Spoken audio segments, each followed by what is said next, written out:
Nagtulak nga ako ngayon ng e-bike dahil nasiraan kami at mabuti na lang talaga merong nakakilala sa atin dahil tinulak nila yung e-bike natin. Hello sa inyo mga ka-G!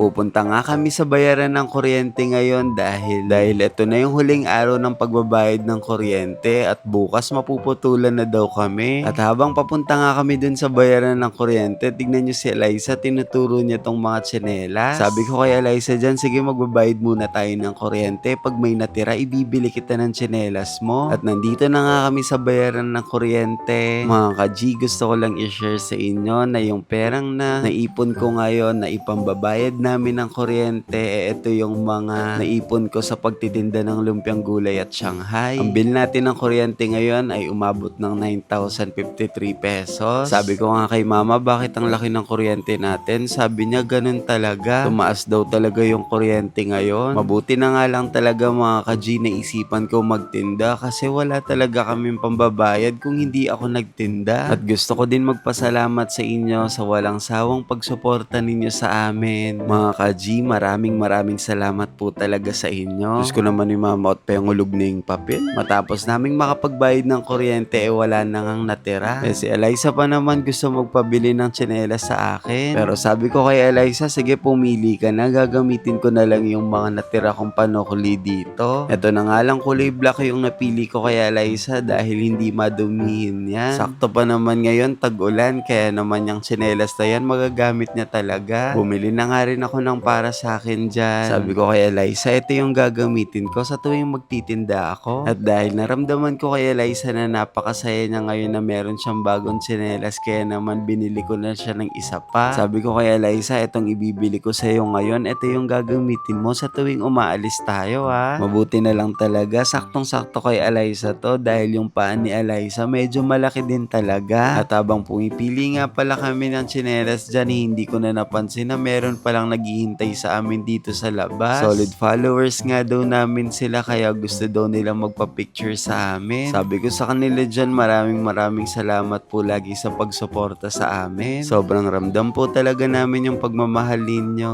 O Kuya G, tama na, huwag ka na magdrama. Bago nga kami umalis dyan, tinanong ko si mama kung gusto niya ring bumili kasi meron pa naman ako natirang pera dito. Pero sabi ni mama, wag na dahil meron pa naman daw siyang tsinelas doon sa bahay. Masuunahin na lang daw ni mama yung mga ibang gamit na kailangan pa namin gamitin sa bahay. At sa mga ka-G family natin na nagpapapicture sa atin, shoutout lahat sa inyo. At habang paakyat kami dito sa second floor, si mama nakasimangot. Paano, naiinis daw siya kay Eliza dahil kung kailang nandito kami sa mall, dun siya nag-aayang magpupo. Napupupo na nga siya dyan pero gusto niya pa rin sumama sa akin. Sabi kasi ni mama, maghiwalay na daw kami para daw makuha ko na daw agad yung mga kailangan sa bahay at sila magsi-CR lang daw. Ang kukunin ko lang naman dito ay tabo at yung mga lalagyanan ng sabon. Wala kasi kaming lalagyanan ng sabon sa CR kaya natutunaw agad yung mga sabon. At ito na nga lang yung kinuha ko dahil dalawang sabon na yung pwedeng mailagay dito. Yun lang naman yung mga bibilhin namin at nung makuha ko na yung mga to, dumaretso na ako agad sa CR para puntahan si mama at Eliza. At nung malapit na nga ako sa CR, nakita ko agad si mama at tinanong ko si Eliza, kamusta siya? Sabi sa akin ni mama, talagang masakit daw talaga yung tiyan niya. Kahapon daw napansin ni mama na hindi daw nagpoop si Eliza, kaya naman siguro na taon ngayon na sumakit yung tiyan niya sakto. Meron pa nga pinadagdag sa akin si mama na kukunin ko daw. Kumuha daw ako ng strainer na butas-butas dahil dun daw niya ilalagay yung mga niluluto niyang Shanghai at lumpiang gulay para daw yung mantika tumulo. Mabuti na lang talaga meron nga akong nakita dito kaya kinuha ko na rin to agad. Matapos nun binalikan ko na rin sila agad at nakita ko na nga si Eliza na nandito na sa labas. Binigay ko na nga kay Eliza yung reward niya dahil sabi ko sa kanya successful lang pagpasok niya sa CR. At si mama habang nasa loob pa ng CR, sabi ko kay Eliza, taguan natin si mama, bilis tago ka. Pero yung tinataguan pala namin nasa cashier na. Nagbayad nga lang si mama dyan tapos dumaretso na rin kami agad dito sa Watsons. Ang pakay natin dito ay bibili natin ng sabon si Eliza para naman maging makinis at talagang flawless siya. Dito kasi sa Watsons, trusted talaga yung mga sabon nila. Watsons, baka naman Kuya G, hindi ka talaga hihingi ng mga sabon at vitamins para kay Eliza. Aba, malay nyo naman mga ka-G, mapanood nila to tapos magpadala nga sila kay Eliza. Kaya G na G talaga ako dyan, lalo na para kay Eliza naman. Matapos nga namin makapili ng sabon, ayun muna yung ipapatry ko kay Eliza, yung carrot soap. Habang nagbabayad nga si mama dyan, si Eliza naman nilalaro niya tong mga parang laruan dito sa tabi ng cashier. Ang cute nga ni Eliza dyan dahil tuwang-tuwa siya. At nung matapos lang naming makabili, dumaretso na nga rin kami dito agad sa Fortuner namin. Ay sorry mga ka-G, hindi pala to yung Fortuner na tinutukoy ko sa inyo. Ito pa lang pala talaga yung tinutukoy ko sa inyo ng Fortuner. Agad na nga rin sumakay sila mama at Eliza dyan dahil medyo umaambon na. Matapos nun, meron nga kaming nadaanan na nagtitinda ng siopaw dito. Sabi ko kay mama, mukhang masarap kaya naman subukan natin. Nung makabili na nga si mama, nilagyan niya na ng sauce itong sa akin tapos kumagat na rin ako agad. Ang sarap pala ng mga siopaw nila dito lalo na sobrang init talaga. Mga ka-G,